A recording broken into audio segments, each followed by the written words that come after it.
J'étais un peu indécis quant à ce que je devais dire ce matin. J'étais assis là derrière avec Frère Egan et j'ai entendu Frère Neville disait quelque chose en regardant vers moi.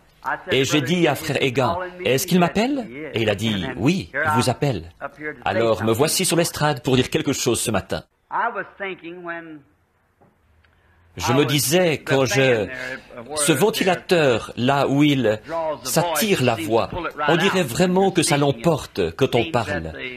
On dirait que le ventilateur enlève tout de suite la voix. J'entendais quelques témoignages quand j'étais dans mon bureau pour prier pour cette femme au téléphone. Et celui qui avait reçu le message avait oublié de noter la ville de l'endroit où il fallait appeler. Le message de l'épouse du docteur Morrison.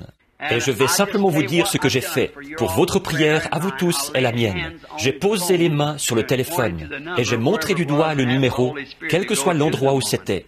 Et j'ai demandé au Saint-Esprit d'aller vers cette femme.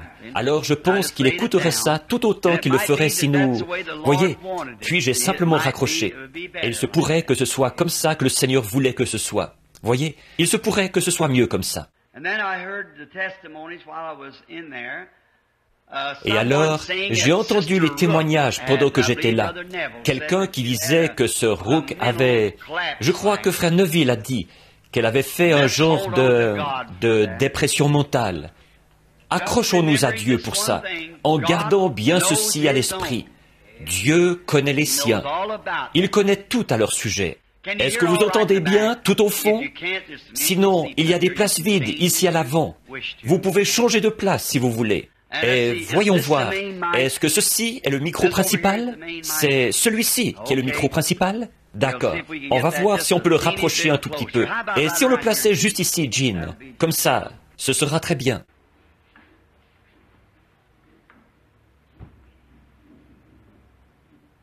C'est que parfois, je suis un peu enroué. J'ai prêché pas mal. Est-ce que c'est mieux? Est-ce que vous entendez mieux? Alors, nous ne manquons pas de penser à ces gens en prière. Et nous voudrions vous signaler que nous avons eu des réunions glorieuses, là-bas à... Est-ce que c'est ce Rook que je vois? Je pensais que c'était elle que je voyais, que j'ai regardé une dame ici qui lui ressemblait. Je me suis dit, je ne suis tout de même pas en train de dire des choses qui ne font pas de sens. Je regardais quelqu'un qui lui ressemblait vers l'arrière. Elle est à l'hôpital St. Edward.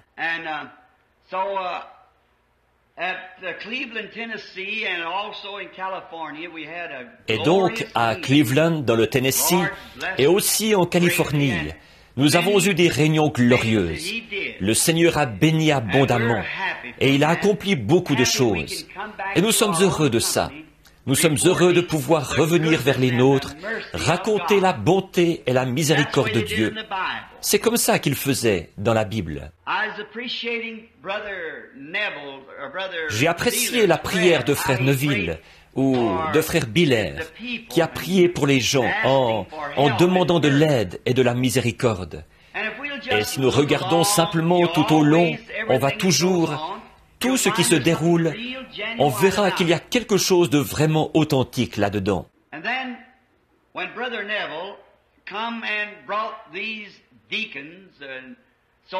Ensuite, quand Frère Neville est venu et qu'il a fait avancer les diacres et tout, à l'estrade ici, pour prononcer les bénédictions de Dieu sur l'offrande de l'Église, je l'ai entendu parler dans sa prière à Dieu, de ces hommes, de la façon dont ils priaient les uns pour les autres. Et ça me fait du bien d'entendre un pasteur qui peut prier pour ses diacres, et les diacres qui, à leur tour, prient pour le pasteur. Quand vous voyez une église adopter une telle collaboration, eh bien, quelque chose est sur le point de se produire. Voilà comment l'église doit être en ordre.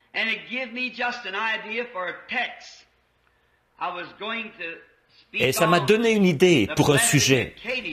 J'avais l'intention de parler de la bénédiction à Kadès et du refus d'écouter le rapport des espions. Mais alors, je me suis ravisé. Là, j'ai décidé de parler de quelque chose d'autre. Et maintenant, en ce qui concerne la guérison, il y a juste un petit témoignage que je voudrais donner. J'espérais voir mon garçon Billy là derrière, mais il a ça dans sa poche. Et Billy va beaucoup mieux dans les réunions qu'avant. Il était nerveux, bouleversé. Et il parlait un peu comme ceci aux gens. « Oh, va t'asseoir, va t'asseoir !»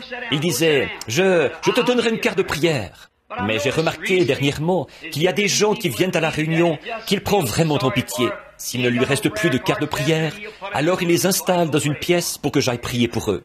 Il est arrivé quelque chose comme ça à Chicago la dernière fois, et je voudrais lire cette lettre, du moins s'il arrive. Je n'ai pas eu l'occasion de le voir. Il ne savait pas que je viendrais ici ce matin, et que j'aurais besoin de cette lettre. Mais ça m'est simplement venu à l'esprit quand j'ai pensé à tant de maladies. Et voici ce qu'il en est. C'est une lettre recommandée que j'ai lue dans le journal. Non, on me l'a rapporté, que les journaux critiquaient Oral Roberts d'avoir prié pour une femme qui était atteinte du diabète et qui est morte. Et moi, bon, à titre d'Américain, j'aime bien écouter les lois et ceux qui nous dirigent. Mais ça, je pense que ce n'est pas juste. Je me demande s'il voudrait parler dans le journal de tous ceux pour qui Oral Roberts a prié et qui ont été guéris, de ceux que les médecins avaient abandonnés. Je me demande s'il voudrait faire le contraire une fois, voyez-vous. Ça, il ne le ferait pas. Et alors, je me dis que c'est peut-être le diable qui les a tellement embrouillés. Et Dieu permet ça. Alors, au jour du jugement, ils auront à rendre compte de ça. Mais moi, je connais des milliers de gens pour qui Oral Roberts a prié, qui étaient mourants et qui sont rétablis. Donc, voyez-vous, ils sont injustes à ce sujet. Ils vont publier leur point de vue, le point de vue critique, mais ils ne publieront pas l'autre point de vue. Or, le journal est censé tenir le public au courant des événements qui se produisent. Je pense que si les êtres humains sont intéressés les uns aux autres, alors, si quelqu'un est guéri, vraiment guéri, tous les journaux des États-Unis devraient publier cet article-là. Mais on ne peut même pas les engager pour faire ça. Non, présentez-leur quelque chose comme ça. Ils vont ricaner et s'en moquer et refuser ça. Par contre, là, s'il y a quelque chose à critiquer, ça prouve simplement que cette nation est prête pour le jugement. C'est vrai. Forcément qu'il y aura un jugement, et il n'y a pas moyen d'y échapper. Ils ne font qu'amasser des charbons ardents sur leur tête, et tout. Et tellement dissocié du principe. Le principe d'un journal, c'est d'informer le public de tout ce qui se passe, que ce soit bon ou mauvais. Mais ils se sont éloignés de leur principe. Et une fois qu'ils sont éloignés de leur principe, alors ils n'accompliront pas leur but correctement. Et c'est pareil pour l'Église. Une fois que l'Église s'est éloignée de ses principes, elle ne peut jamais servir les saints correctement. Nous devons rester ensemble. Nous devons nous unifier. Nous devons être d'un même cœur, d'un même accord. Sinon, nous ne pourrons jamais servir ni Dieu, ni les gens, à moins d'être d'un même cœur, d'un même accord, à soutenir les principes de la Bible et les choses que Dieu a dites, qui sont vraies. Nous devons toujours les soutenir. Billy avait mis dans la pièce à Chicago, quelqu'un était venu vers lui. Une femme avec son mari, qui avait un cancer des poumons, il se mourait. Sa femme était une victime de la polio dans un fauteuil roulant. Et elle essayait de prendre soin d'un homme qui arrivait à peine à se mettre debout, qui avait un cancer au poumon. Et Billy lui a dit, je suis désolé, monsieur. Il a dit, ça me ferait plaisir de vous donner une carte de prière. Et il a dit, mais il ne m'en reste plus une seule. Et il a dit, eh bien, d'accord, fiston. Il a dit, ce n'est pas grave. Il a dit, nous nous sommes efforcés de venir jusqu'ici, mais ce n'est vraiment pas facile pour nous. Billy a dit, je vais vous dire ce qu'il faut faire. Il a dit, je vais aller chercher papa. Je vais le faire entrer, ensuite je vais le faire sortir. Et il a dit, à ce moment-là, dès que vous aurez écouté son message, il a dit, alors prenez votre femme et vous, entrez dans cette petite pièce-là, par laquelle je passe, et je lui demanderai de prier pour vous. Oh, il a dit, c'est un beau geste de ta part, fiston. Je n'en demande pas plus. Voyez, voilà une attitude. Voyez, je n'en demande pas plus. C'est bien, voyez. Et ce soir-là, Billy, quand il est entré là, contrairement même à ce qu'il avait dit, Là, il y avait avec lui son beau-frère qui saignait, qui souffrait d'hémorragie pulmonaire, et aussi sa belle-sœur qui saignait à l'estomac, qui avait des ulcères. Et ils étaient entrés là avec eux, en prétextant les aider à entrer. On doit faire attention, sinon on pourrait remplir toute une pièce, voyez-vous. Mais, après être passés là, prier pour eux, nous avons reçu une lettre par la poste, disant que cet homme est parfaitement guéri du cancer des poumons. La femme, son épouse, qui était dans le fauteuil roulant, est sur pied. Elle se déplace aussi normalement qu'avant. L'homme qui souffrait d'hémorragie des poumons, causée par la tuberculose, est complètement guéri. Et son épouse est guérie de ses ulcères. Tous les quatre guéris d'un coup. Je me demande si les journaux voudraient publier ça. Voyez, voyez, voyez. Oh, mais Dieu est toujours Dieu. Il fait simplement les choses à sa manière à lui, vous savez, et il est tellement bon. Nous sommes tellement heureux de savoir qu'il est Dieu. L'autre matin, nous parlions d'un jeune prédicateur que nous connaissons, qui avait l'habitude d'aller partout, prier pour les malades et tout. Et il est allé prier pour une personne à l'hôpital de Louisville. C'était un cas de tuberculose, et cette dame est morte. Ce jeune homme a dit, eh bien, il est inutile de... il n'y a pas de Dieu. Il tiendrait sa parole. Il a dit, je l'ai ointe exactement comme le dit la Bible. S'il ne tient pas sa parole, il n'est pas Dieu. Il a dit, ce n'est qu'un livre. Bon, on serait porté à voir la chose comme ça, à moins de connaître Dieu. Ça, c'est une partie des Écritures, mais ce n'est pas toute l'Écriture. C'est sur la base de la foi de l'individu. Voyez? Et j'ai dit à ma femme, il s'est passé tant de choses qui me le font savoir, qu'il y en a vraiment un. Je ne sais pas ce qui va m'arriver à la fin. Il se pourrait que je suive la même voie. Si jamais Dieu retirait sa main miséricordieuse de sur moi, je suivrai la même voie. Mais tant qu'il gardera sa main miséricordieuse sur moi et que je resterai sous sa conduite, je continuerai à avancer. Mais j'ai demandé à Meda, j'ai dit, qui était dans la chambre ce matin-là, après la vision où j'ai vu ma petite fille, Sharon? Au fait, l'autre jour, j'ai failli m'évanouir. J'étais dans la rue, et vous connaissez mon histoire de la vision où je l'ai vue plus tard. Je regardais, et j'ai vu venir à côté de moi une jeune fille qui descendait la rue, ici, à Jeffersonville, tout à fait identique à cette vision-là. Je n'ai pas pu m'empêcher de serrer mes mains ensemble. Elle ressemblait tellement à la vision que j'avais eue de ma petite Sharon. Là, elle était une jeune femme. Et après cette vision, ce matin-là, quand, dans la gloire, Hope me disait, elle avait le bras autour de mes épaules. Elle disait, ne te fais pas de soucis pour nous, Bill. Nous sommes mieux comme ça. Je voulais me suicider. Et elle a dit, ne te fais pas de soucis. Promets-moi que tu ne te feras plus de soucis. Et j'ai dit, je ne peux pas promettre ça, Hope, parce que je me fais du souci. C'est plus fort que moi. Et je suis sorti de la vision. J'étais debout dans cette chambre sombre. Et ce n'était pas une vision, ni une imagination, mais son bras était encore autour de moi. Et elle me tapotait. Je me suis dit, un instant là, ceci n'est pas... À cette époque-là, je ne savais pas comment appeler ça, une vision. J'appelais ça une transe. J'ai dit, ceci c'est... Sa main est encore là. J'ai dit, es-tu ici, Hope? Elle a dit, Bill, promets-moi que tu ne te feras plus de soucis pour moi et Sharon, parce que j'étais au bout de ma route. J'étais sur le point de me suicider. J'ai dit, je te le promets. Elle m'a serré dans ses bras et elle m'a tapoté avec sa main. Et puis, j'ai dit, Hope, où es-tu? J'ai avancé à tâtons jusqu'à ce que j'ai saisi la petite chaîne de la lampe et je l'ai tirée. J'ai cherché partout. J'ai inspecté toutes les chaises pour voir si elle y était assise. Il est Dieu aujourd'hui, tout autant qu'il l'était sur la montagne de la transfiguration, quand Moïse et Élie sont apparus. Il est toujours Dieu. Nous pouvons passer par beaucoup de difficultés et d'épreuves. Souvenez-vous simplement qu'il y a quelqu'un qui sait, qui éclaire le chemin, qui rend la chose réelle.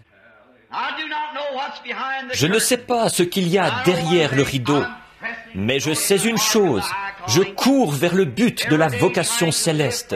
Tous les jours, j'essaie de vivre pour ce grand événement qui aura lieu un jour, quand je le verrai face à face, et que je raconterai l'histoire, sauvé par grâce. C'est pour ce jour-là que je vis, laissant en arrière les choses qui y sont. Je veux courir vers le but. Continuez simplement à avancer. Je veux que ce tabernacle, maintenant que vous êtes sur pied, je veux que vous continuiez à courir vers le but de la vocation céleste.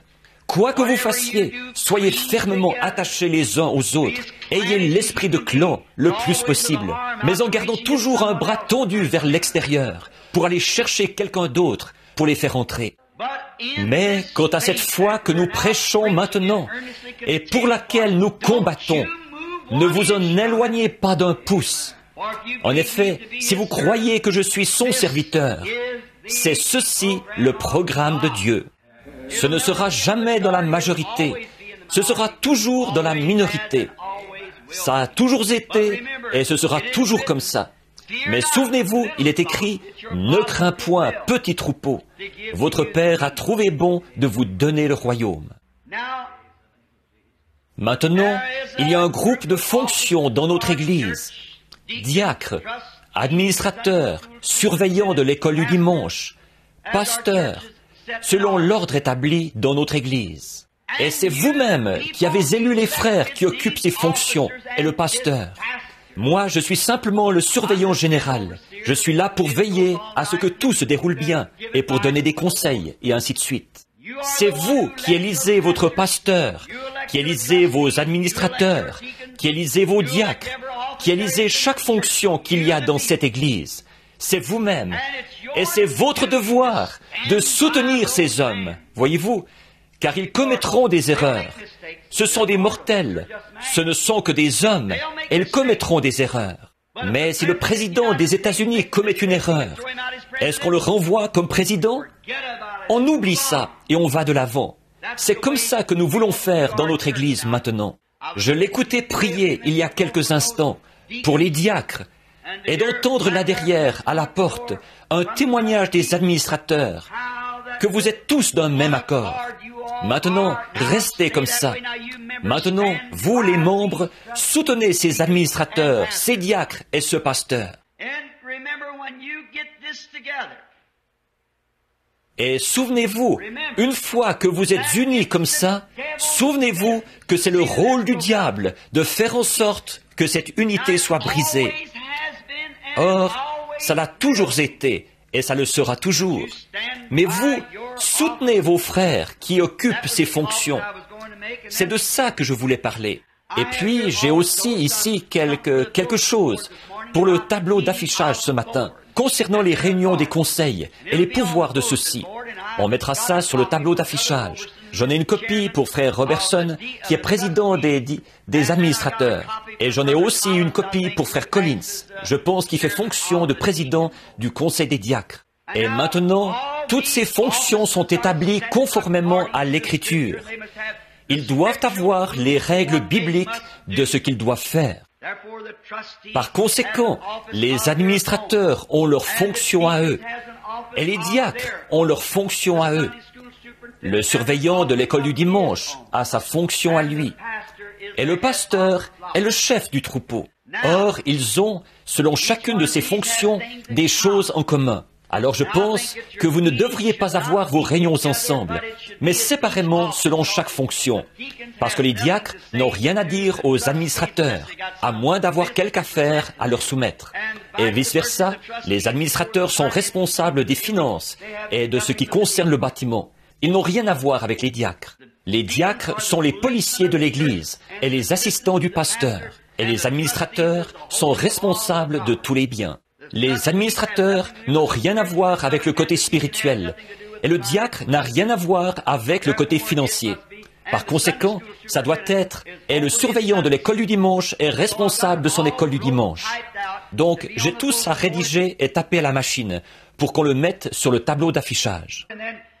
Et puis, nous allons aussi mettre dans un cadre la doctrine que défend l'Église et l'afficher dans un cadre ici, dans l'Église, ce que nous défendons, les principes, la doctrine de l'Église.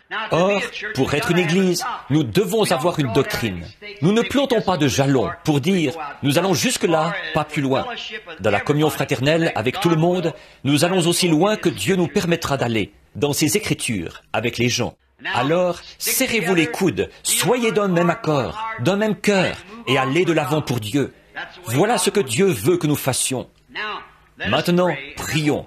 Ensuite, nous aborderons la parole. Oh, precious Lord, we are now about to approach the Ô précieux Seigneur, maintenant nous sommes sur le point d'aborder la parole divine, ou la lecture de cette parole. Que ton Saint-Esprit nous interprète ce dont nous avons besoin. De nous de parler, Seigneur, d'agir et de vivre, en sachant que nous sommes tous tes enfants, par grâce, puisque tu nous as appelés. Qu'il y ait une communion fraternelle dans cette Église, car nous sommes sur le point d'émerger dans un grand mouvement. C'est ce qu'il nous semble, qui va susciter d'autres ministres pour aller dans les champs de mission là-bas, ou, si tu devais m'envoyer dans différentes régions du monde pour y établir la foi, je pourrais alors présenter un ministre prêt, disposé et formé pour prendre la relève. Et que la foi qui a été transmise aux saints une fois pour toutes, et que nous défendons bravement, devienne un cercle tout autour du monde. Accorde-le, Seigneur.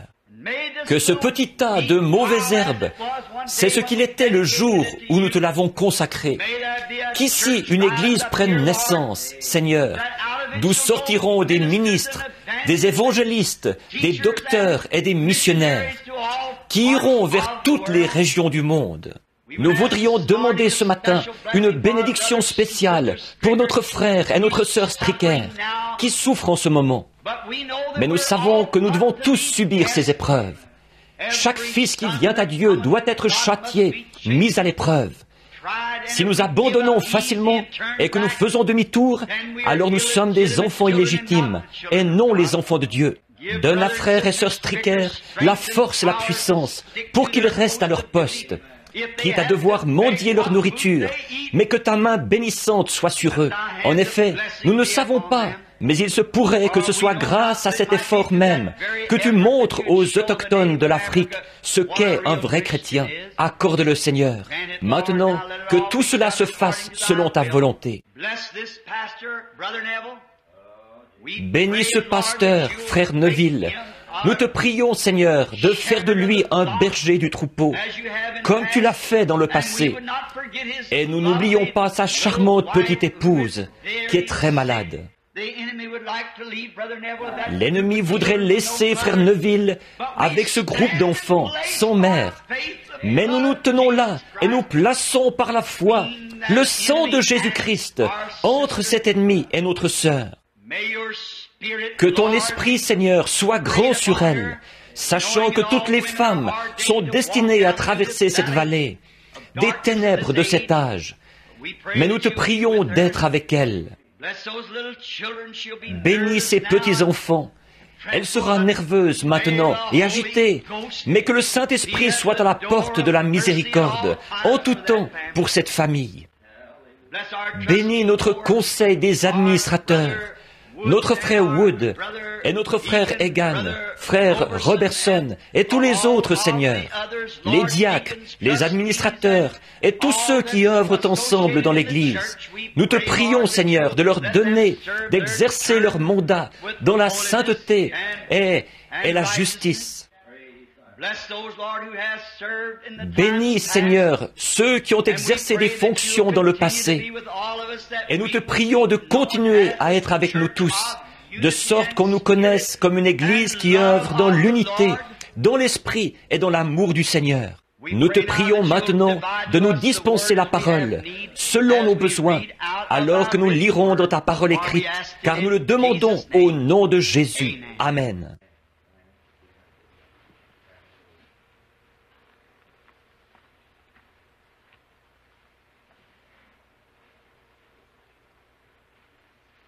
En priant, je pensais, pendant que nous bénissions ou que nous demandions des bénédictions pour notre conseil moderne, notre nouveau conseil des administrateurs et ainsi de suite, je pensais à notre frère Freeman, à frère Dietzman et à ceux qui sont assis ici, qui ont été de bons collaborateurs précédemment. Nous voulons rendre grâce à Dieu de leur service loyal. Que le Seigneur soit toujours avec eux pour les bénir et les aider. Je voudrais lire avant... Souvenez-vous de ceci, là, le tableau d'affichage et tout, et les réunions qui auront lieu prochainement. Nous sommes heureux d'avoir parmi nous ce matin, eh bien, je pourrais le dire comme ceci, un homme qui m'a été très précieux dans le passé, et qui m'est précieux maintenant, un bon frère, Fred Sothmann, et son épouse, de la Saskatchewan au Canada, qui est ici pour séjourner avec nous, dans notre nation.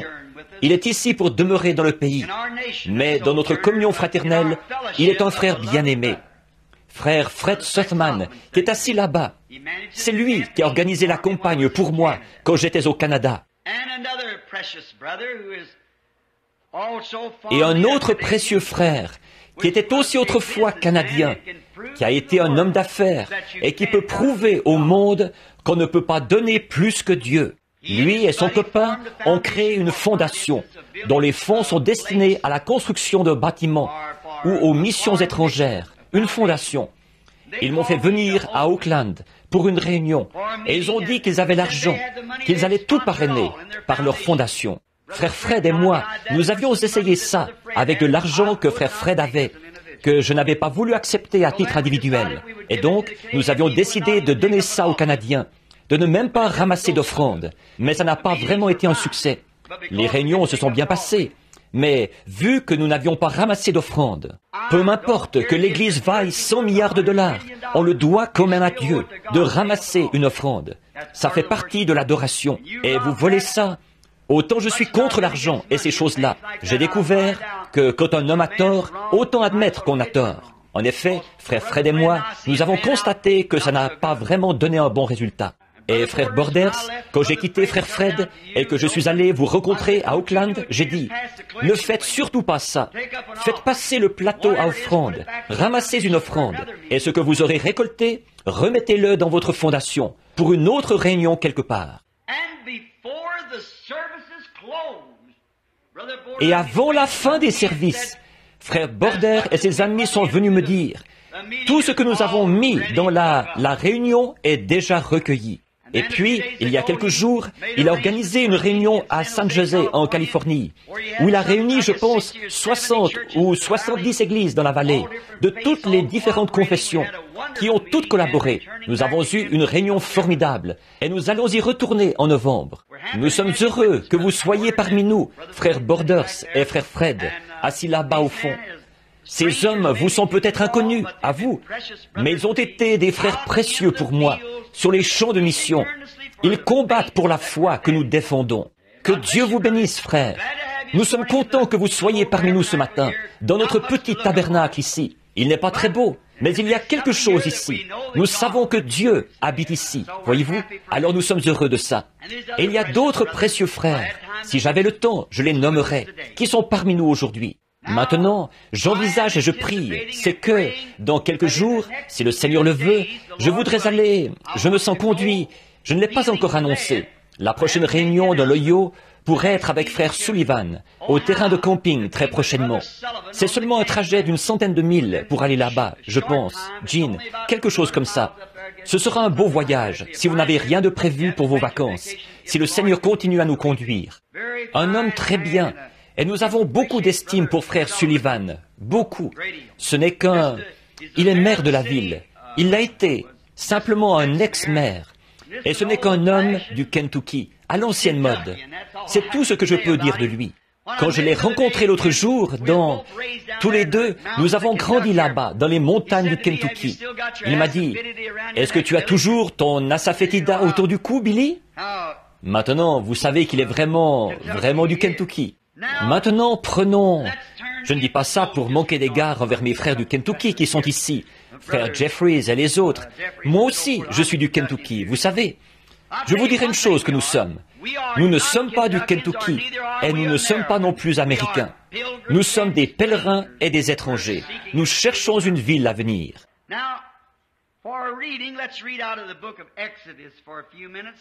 Maintenant, pour la lecture, lisons dans le livre de l'Exode, pendant quelques instants.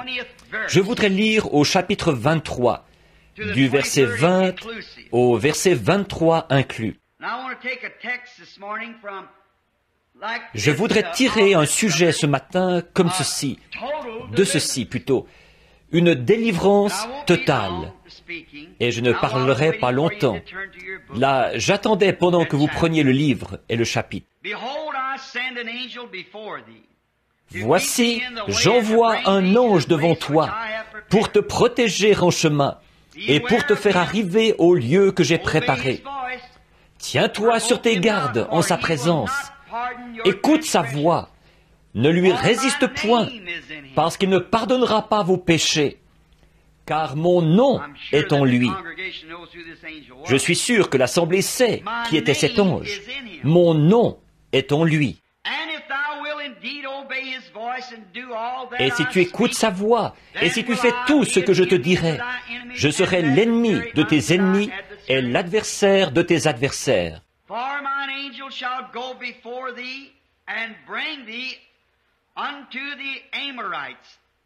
Mon ange marchera devant toi et te conduira chez les Amoréens, les Hétiens, Phéréziens, Cananéens, Éviens et Jébusiens, et je les exterminerai. Que le Seigneur bénisse sa parole, alors que nous parlerons maintenant pendant quelques instants, s'il vous plaît. Je réfléchissais sur ce sujet d'une délivrance totale.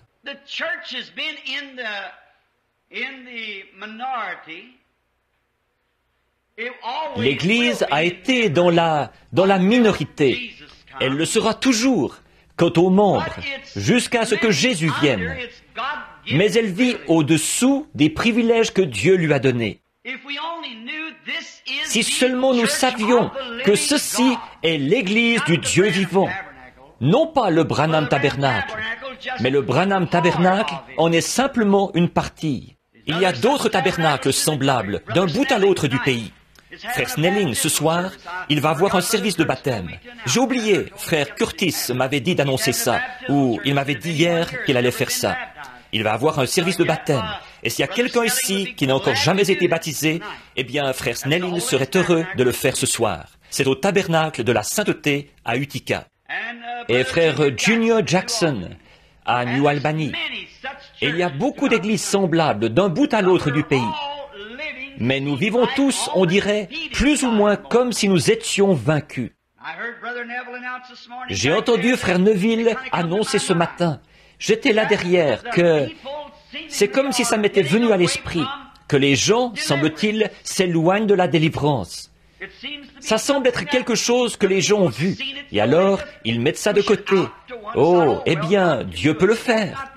Mais ce n'est pas la bonne attitude.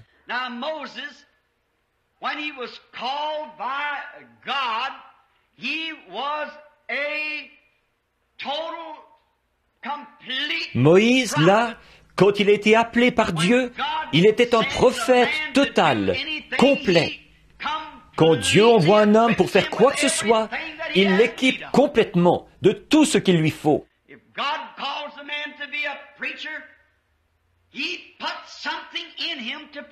Si Dieu appelle un homme à être un prédicateur, il met quelque chose en lui, ce qu'il faut pour prêcher. S'il l'appelle à être un docteur, il met quelque chose en lui, ce qu'il faut pour enseigner. S'il l'appelle à être un prophète, il met quelque chose en lui, ce qu'il faut pour voir des visions et pour être un prophète. Dieu équipe toujours complètement son homme. Et c'est exactement ce qu'il a fait quand il a envoyé Moïse en Égypte. Il l'a élevé d'une certaine façon. Il l'a instruit d'une certaine façon. Et il l'a modelé, et l'a formé, et l'a façonné. Après qu'il avait promis à Abraham, des centaines d'années auparavant, qu'il délivrerait les gens, alors il avait prévu qu'il formerait Moïse exactement comme Moïse l'a été.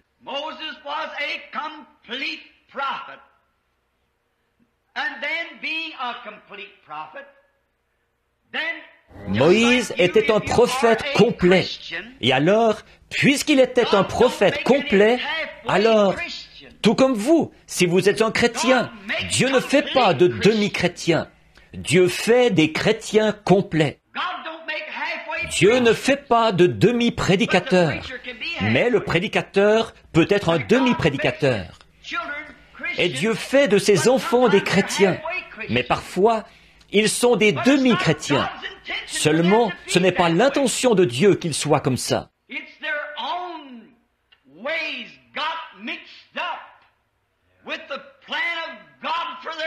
Ce sont leurs propres voies qui se sont mêlées au plan de Dieu pour leur vie. Et c'est pour ça qu'ils sont comme ça. Dieu ne veut pas qu'ils soient des demi-chrétiens ou des demi-prédicateurs, faisant des compromis de part et d'autre, ou il veut qu'ils se tiennent complètement à la brèche.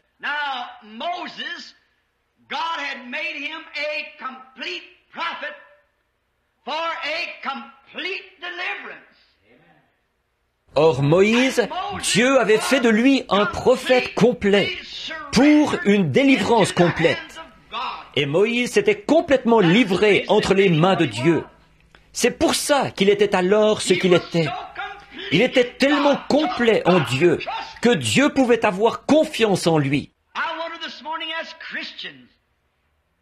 Je me demande ce matin si, comme chrétiens, nous avons abandonné notre propre volonté et si nous nous sommes complètement abandonnés à Dieu, à tel point que Dieu peut avoir confiance en nous dans la position où il nous a placés.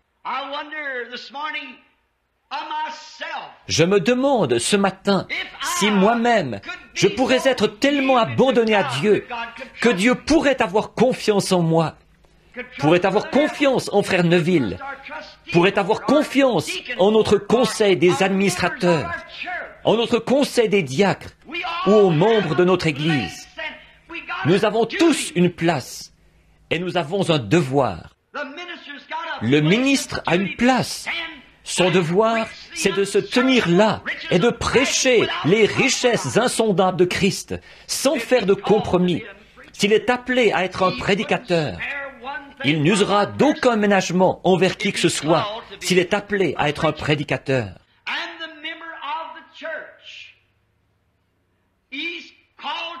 Et le membre de l'Église, il est appelé à être un membre de ce groupe-là. Alors, il ne fera aucun compromis. Si l'Église croit qu'on ne doit pas jouer à des jeux d'argent, alors ce membre ne devrait jamais toucher à un jeu de cartes. Nous ne croyons pas à la boisson. Il devrait tourner la tête complètement de la boisson. Si nous ne croyons pas au jeu d'argent, ni au tabac, le membre de cette Église-là ne devrait jamais toucher à une telle chose. Dieu donne une délivrance complète.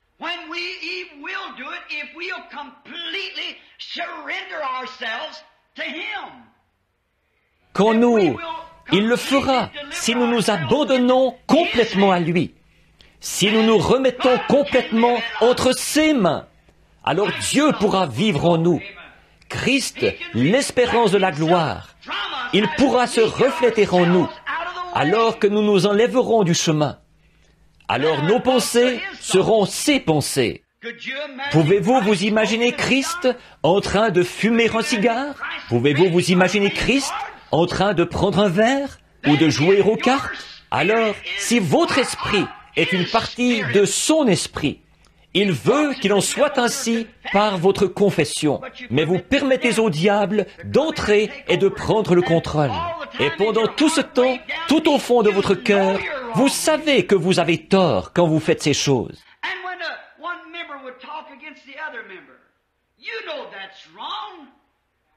Et qu'un membre dise du mal de l'autre membre, vous savez que c'est mal, ça. Vous avez reçu l'ordre de prier les uns pour les autres, non pas de dire du mal les uns des autres, mais de vous aimer les uns les autres. Et si quelqu'un est abattu, relevons-le, aidons-le. Alors, ça fera de nous un groupe de croyants unis. Or, quand nous n'obéissons pas à ça, alors nous n'obéissons pas à Dieu. Et Dieu n'est pas content de nous. Par conséquent, notre Église, nos fidèles ne peuvent pas prospérer. L'Église ne peut pas avancer. C'est parce que nous sommes tous désunis. Comme Jésus l'a dit, Un peu de levain fait lever la pâte. Maintenant, si le conseil de l'Église, ou par exemple les diacres, s'ils venaient dire que nous devrions, s'ils pensaient que nous devrions construire un nouveau tabernacle, si c'est le vote des diacres, et si on a consulté les administrateurs et qu'ils n'ont pas l'argent pour le faire, alors ils auront un programme de construction, comme ce que nous avons maintenant. Ensuite, c'est présenté à l'Assemblée générale, comme on devrait être. Toute l'Église être souveraine. Puis, si l'Église vote en faveur du nouveau tabernacle, alors nous devrions tous ensemble collaborer à la construction de ce nouveau tabernacle. Franchement, moi-même, quand ils m'ont parlé d'un nouveau tabernacle, j'étais contre cette idée-là. C'est vrai. J'ai dit, nous n'avons pas vraiment besoin d'un nouveau tabernacle. Je vais probablement partir d'ici très bientôt, puisque le Seigneur, si ce qu'il m'a montré se réalise, qu'avons-nous besoin d'un nouveau tabernacle? Nous n'avons pas l'argent pour ça. Ensuite, je suis venu et j'ai considéré le sentiment de l'Église, que l'Église, en majorité, semblait vouloir ça. Alors, qu'est-ce que j'ai fait? J'ai sacrifié mes propres idées et je me suis rallié à l'Église. Bien sûr, faisons-le. Si, c'est comme ça que nous tirons au sort. C'est comme ça que c'était au temps biblique. C'est comme ça que l'Église votait. La souveraineté, les groupes de gens, ils se réunissaient. L'union fait la force. Et donc j'ai dit, certainement, si c'est ce que l'Église veut, si c'est ce que Dieu veut, il a plus autorité par le vote de tout un groupe de gens que par moi. Parce que je n'ai aucune vision pour dire que ça ne devrait pas être. Alors, nous nous rallions à l'Église et nous avançons avec l'Église. Et je donne mon appui à ça pour faire tout ce que je peux, voyez-vous, pour donner un coup de main à l'Église. Ça devrait être le motif de chaque chrétien et de chaque personne dans l'Église. C'est de nous unifier et de nous serrer les coudes. Ce pourquoi l'Église vote, c'est ce que nous devrions soutenir. Alors, disons par exemple qu'on veut modifier quelque chose dans l'Église. Eh bien, alors si les administrateurs veulent ça, si quelqu'un d'autre veut ça, les diacres, s'ils veulent modifier quelque chose, on présente ça devant l'Église. Alors, l'Église réunit.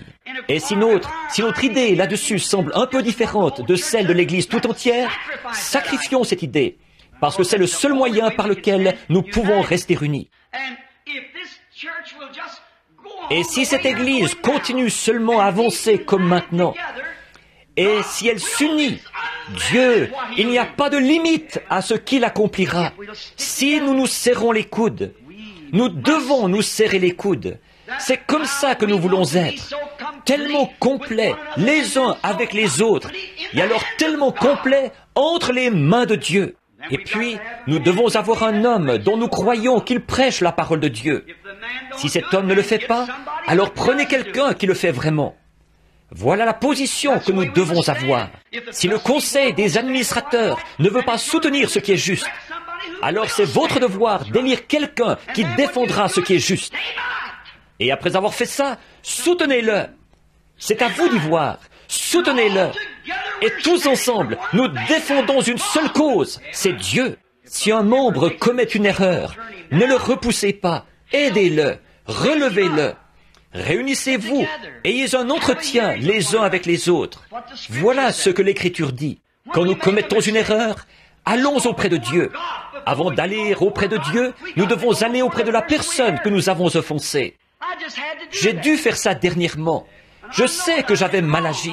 J'avais menti. J'avais incité ma femme à mentir. Je crois que je vous en ai parlé, ici à l'église. C'était il y a quelques jours, il n'y a pas longtemps, il y a à peu près 6 semaines de ça. Les avocats m'avaient tellement perturbé avec cette enquête que je ne savais plus trop où j'en étais. Je venais de rentrer du bureau pour dîner. Le numéro de téléphone privé a sonné et Meda est allée répondre au téléphone. Elle a mis sa main sur le combiné, elle a dit « C'est encore les avocats ». J'ai dit « Je ne pourrais pas endurer une autre soirée de ça. On dirait que je suis en train de perdre la tête. Je perds la raison. Ils me pressent par ici, par là, par ici. » J'ai dit « Je ne peux pas supporter ça ». Je me suis levé d'un bond, j'ai dit « Dis-leur que je ne suis pas là ». Et je me suis précipité derrière la maison.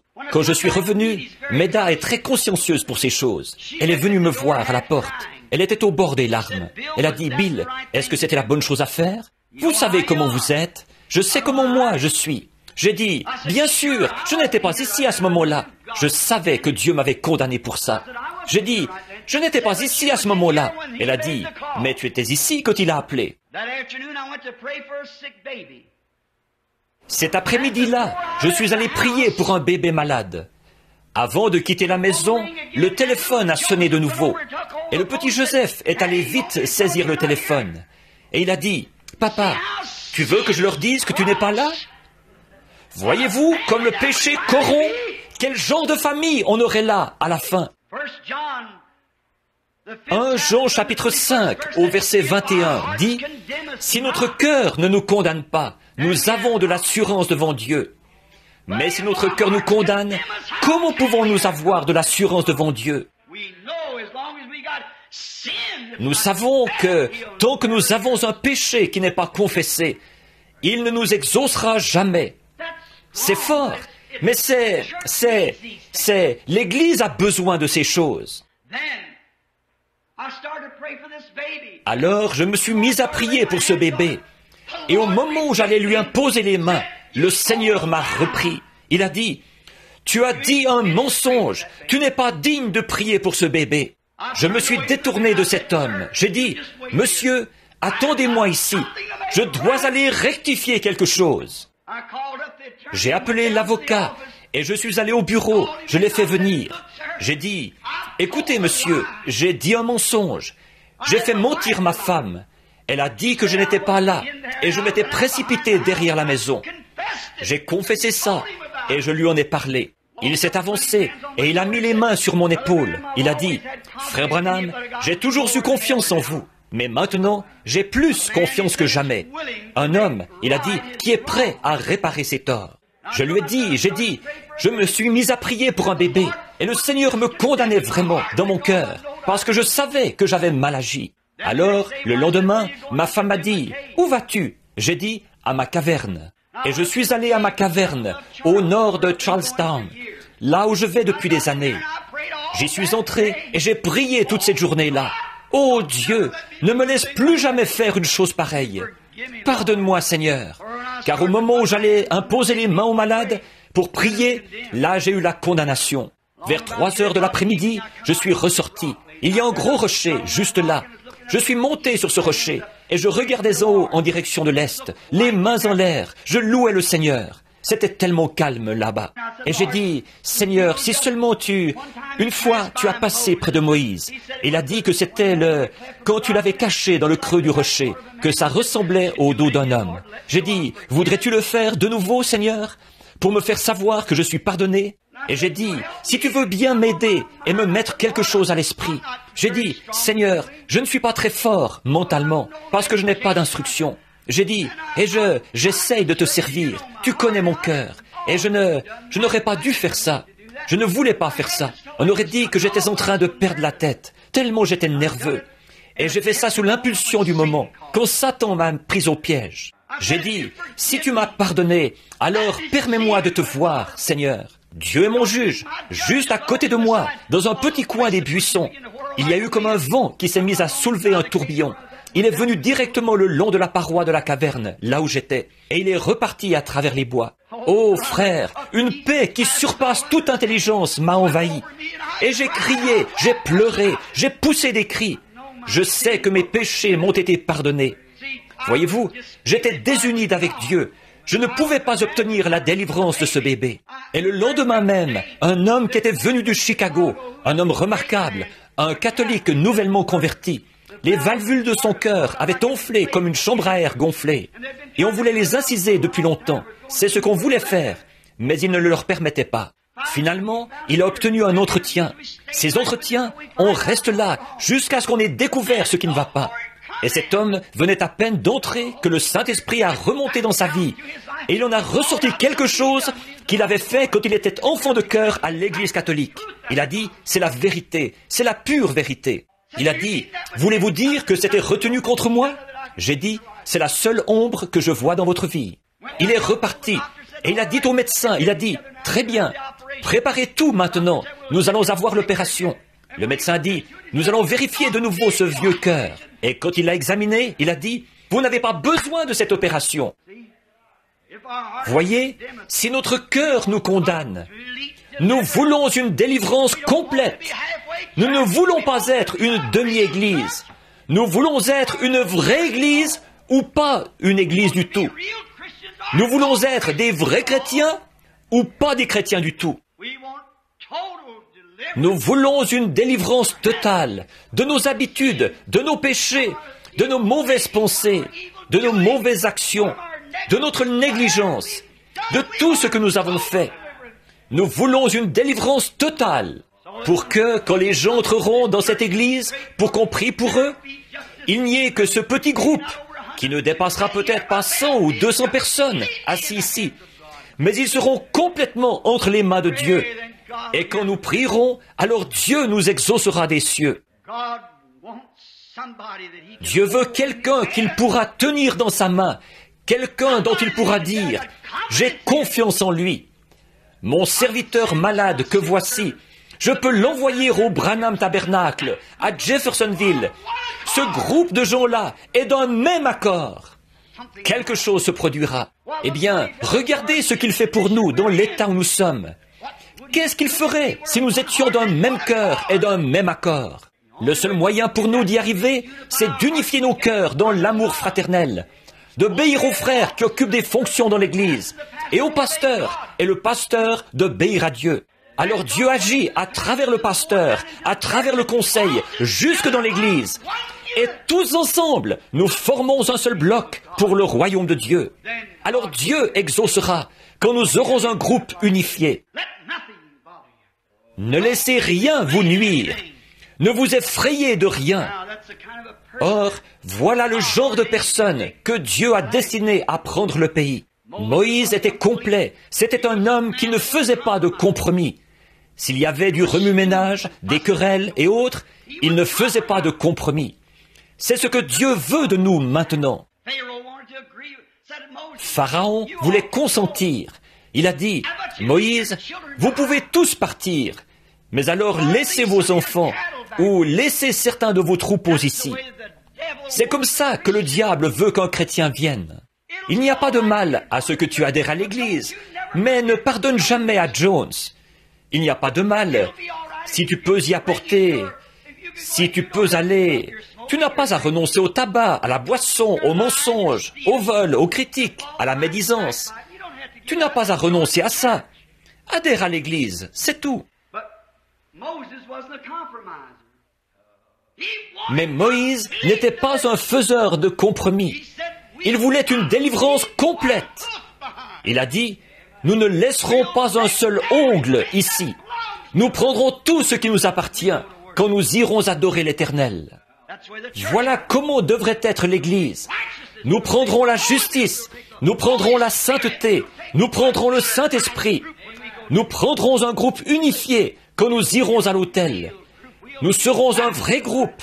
Nous ne laisserons rien derrière nous. Nous prendrons tout. Il ne restera pas un seul ongle ici. Vous savez, des gens peuvent prier de telle sorte que le diable soit obligé de lâcher prise. C'est comme ça que Moïse et son groupe ont fait.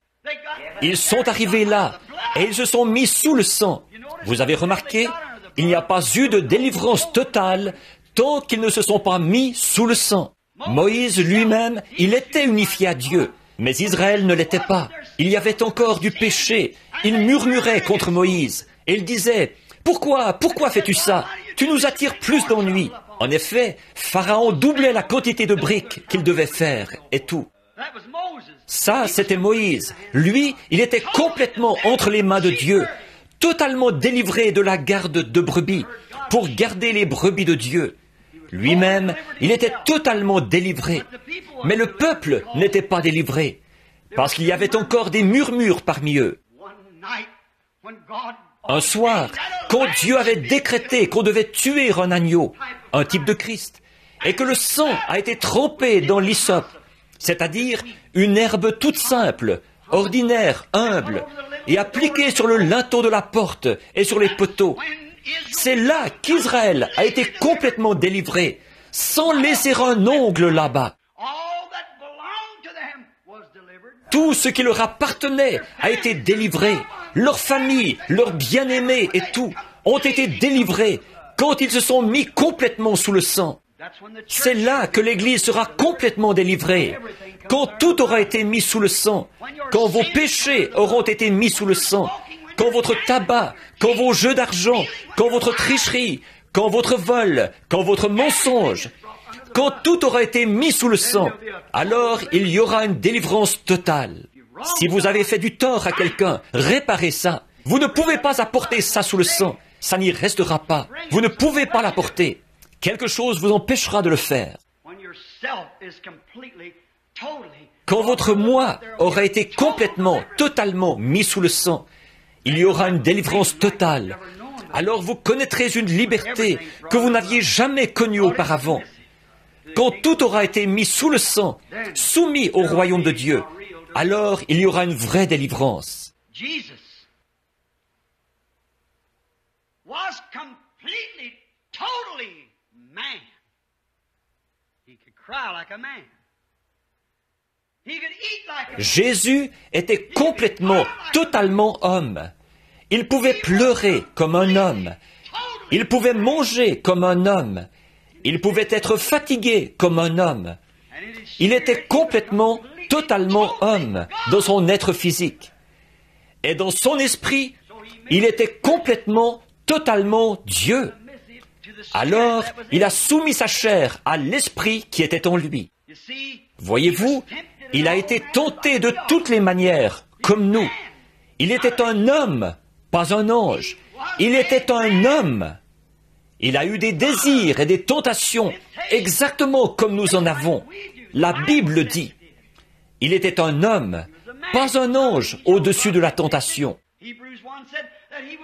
Hébreu 1 dit qu'il a été, Hébreu 1:4 dit qu'il a été abaissé au-dessous des anges.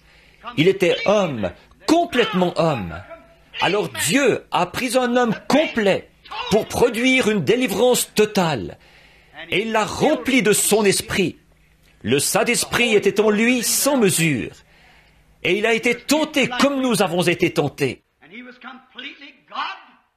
Il était complètement Dieu.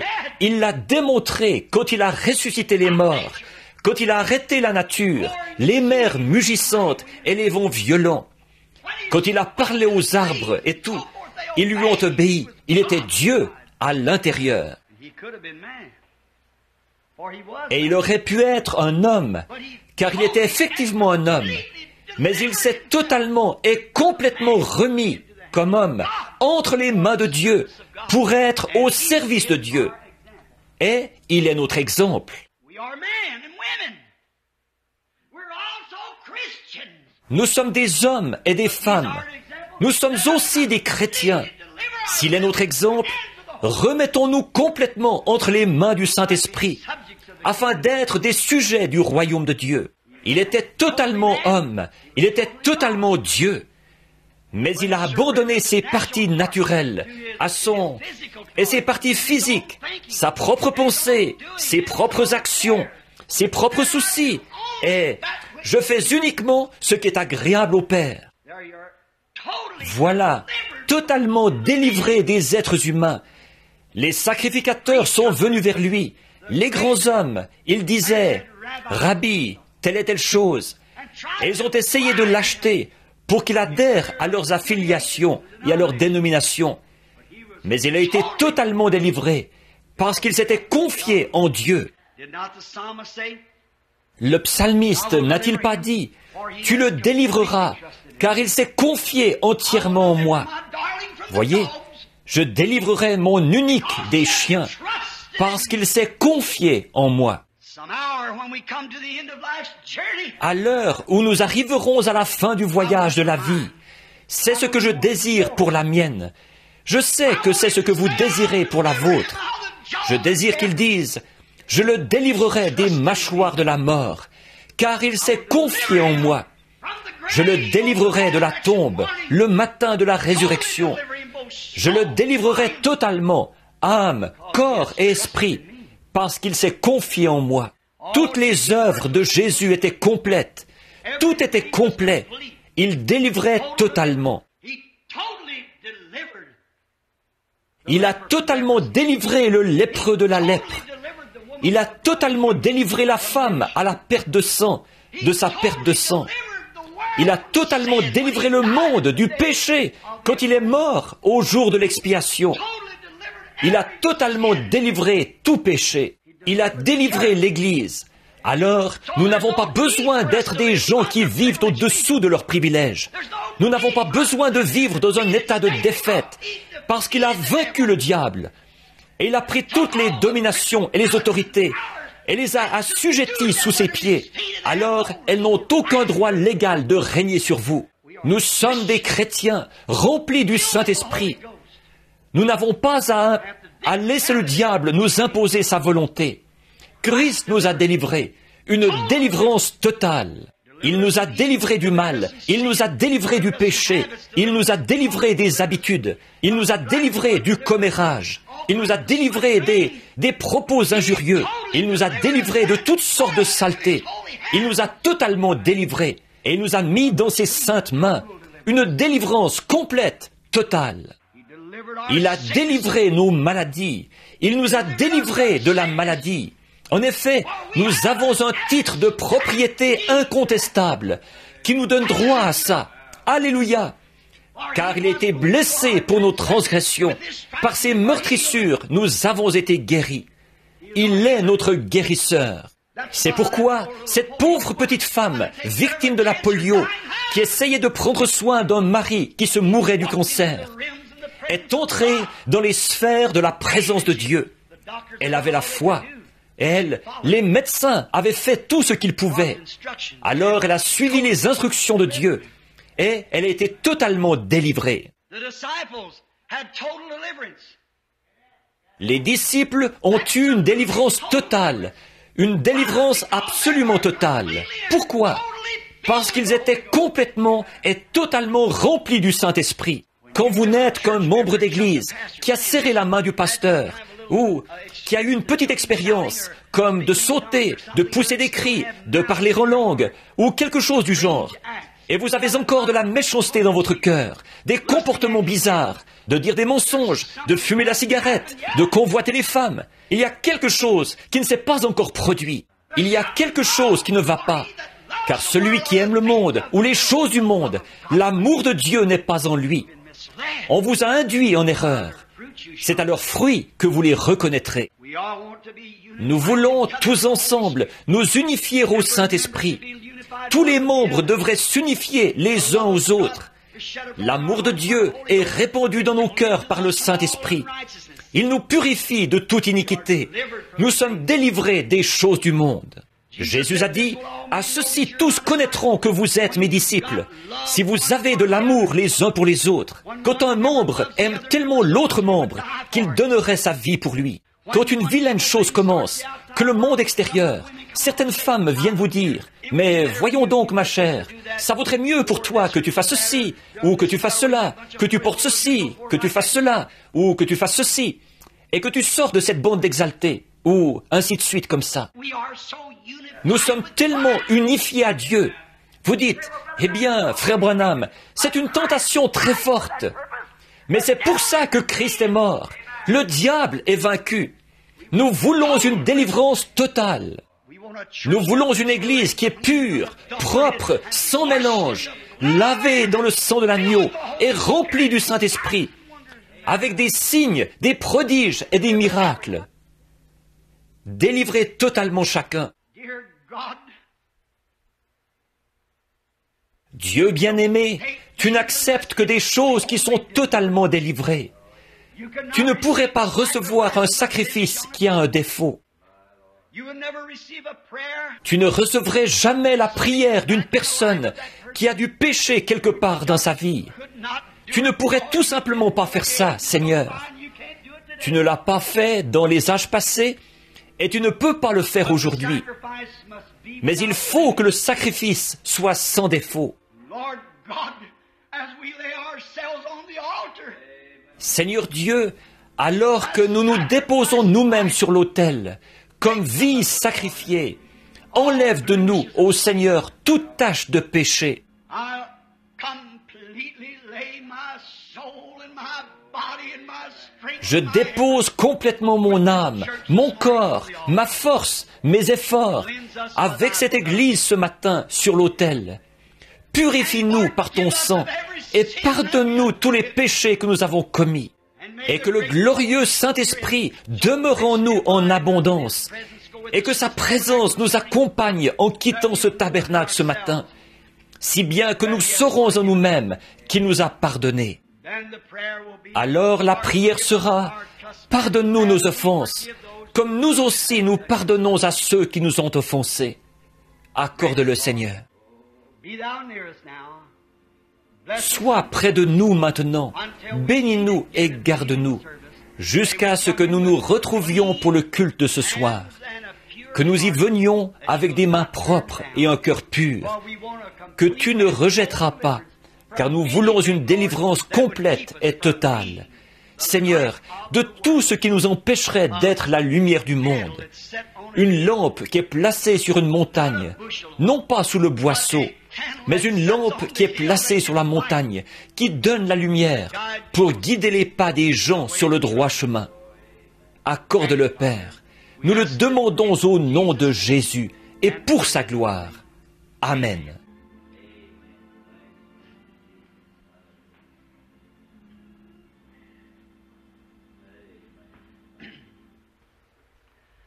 Je vais demander à Doc, je pense qu'il est là-bas au fond, ou à l'un des diacres qui est présent, pour que l'Église puisse lire ceci. Doc, viens mettre ça sur le tableau d'affichage, pour que l'Église puisse voir ça en sortant. Et puis, Frère Collins, s'il est ici, est-ce que Frère Collins est ici? Donne-lui l'autre.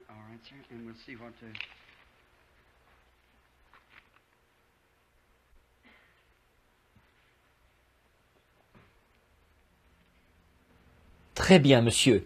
Et on va voir ce que... Il s'agit de quelqu'un qui voudrait avoir un entretien. Ça, c'est toujours accordé. Nous sommes contents. Des entretiens, j'en ai. Voyez-vous, la chose que vous devez faire, c'est d'appeler à notre numéro là-bas. Nous avons eu tant d'ennuis à la maison. L'Église le sait. Eux, ce sont des nouveaux venus. L'Église est au courant. On devrait mettre un petit bout de... Ça aussi, je vais demander qu'on affiche ça dans l'église, pour ceux qui viendront. Voyez-vous, il y en a tellement que nous ne pouvons pas nous occuper de tout le monde, mais on les prend un, par numéro. Voyez, et nous, si vous voulez seulement composer, Butler 21519, Butler. Et n'importe quel membre qui voit quelqu'un qui a un besoin, je suis toujours content de voir les gens. Mais nous avons une méthode habituelle. Il y a des gens qui ont déjà appelé, plusieurs, voyez-vous, et nous les faisons passer un à un au fur et à mesure qu'on avance. Alors, il y a... Autrefois, on faisait ça un peu au hasard, n'importe comment. On passait, on sautait, les gens rentraient chez eux déçus et tout. Maintenant, ils ont tout mis vraiment en ordre. Et c'est de ça que nous essayons de parler maintenant, croyez-vous, de tout mettre en ordre, de façon parfaite. Et je serais content de voir ces chers gens, s'ils veulent seulement composer Butler 2, 15, 19, 1, 5, 1, 9. Et M. Mercier ou M. Gaude, l'un des deux, répondra au téléphone et vous dira exactement quand vous pourrez avoir un rendez-vous. Nous avons un local là-bas, climatisé et prêt pour qu'on puisse y recevoir les gens et prier pour eux. Nous ne demandons pas mieux que de faire ça. Maintenant, la raison pour laquelle je ne viens pas à l'église, les gens pensent que je cherche à m'éloigner des gens. Ce n'est pas ça. J'essaie précisément d'être tout à fait en ordre. Voyez, c'est ce que je veux être. Je ne veux pas faire exception de personne. Chaque personne, n'importe qui, n'importe où, n'importe quand, voyez-vous, la couleur, le credo n'ont rien à voir là-dedans. On va là-bas et on rencontre les gens. Et s'ils ont un besoin, on reste là avec Dieu, jusqu'à ce qu'on ait la solution. Pour tout ce qui concerne des réunions, s'ils veulent savoir quelque chose, bien sûr, on s'en occupe. Puis, on classe ça. Pour ça, c'est uniquement la conduite du Saint-Esprit. Et c'est, comme ça, je pense que c'est juste. Ça met tout le monde sur un pied d'égalité. Ainsi, c'est sans exception de personne. Sans exception. Est-ce qu'il y a des gens qui étaient venus pour qu'on prie pour eux ce matin, qui étaient malades et qui voulaient qu'on prie pour eux? Très bien. Il n'y en a pas. Alors, chantons ce bon chant pour l'adoration. Qu'est-ce que nous pouvons chanter ce matin? Qu'est-ce qui peut effacer mon péché? Tu connais ça, Teddy? Rien d'autre que le sang de Jésus. Qu'est-ce qui peut... Bon, très bien. Vous voulez prier pour elle maintenant? Je vais prier pour cette dame. Imposez les mains à cette femme-ci. Voudriez-vous courber la tête avec moi? Alors, tranquillement, là. Dieu bien-aimé, il y a une dame qui est très malade. Notre sœur présente son corps, même pour enlever un cancer des autres, à se tenir à la brèche pour les autres. Mais tu l'as délivrée de ça, Seigneur, il y a quelques jours, quand ces choses ont été connues. Donne-lui simplement de découvrir ça elle-même. Alors, Seigneur, elle saura que ça vient de toi. Je lui impose les mains et j'implore ta miséricorde pour cette autre femme qu'elle représente. Que la grâce de Dieu, la puissance du Saint-Esprit, s'il y a quoi que ce soit de mauvais dans notre cœur, Seigneur, révèle-le-nous d'abord, puis nous irons réparer ça. Alors nous saurons que nous avons trouvé grâce devant Dieu, que nous sommes en paix avec Dieu, que nous recevrons ce que nous demandons, parce que nous n'avons aucune condamnation. Accorde-le, Seigneur. C'est au nom de Jésus que je prie. Amen. What can wash away my sin? Nothing but the blood of Jesus. Oh, what can make me whole again? Nothing but the blood of Jesus. Oh, precious is the blood. Makes me white as snow. No other fount I know. Nothing but the blood of Jesus. Combien sentent que tous leurs péchés sont sous le sang? Chantons-le avec nos mains levées maintenant. What can wash away my sin? Nothing but the blood of Jesus. Oh, what can make me whole again? Nothing but the blood of Jesus. Maintenant, comme nous baissons les mains, serrons la main de ceux qui sont autour de nous. Precious is the scroll that makes me white as snow. No other found I know. Nothing but the blood of Jesus. You love him? L'aimez-vous? Amen. Oh, how I love Jesus. Oh, how I love Jesus. Maintenant, tenez-vous-en à ça, là. Tout le monde, accrochez-vous à Dieu.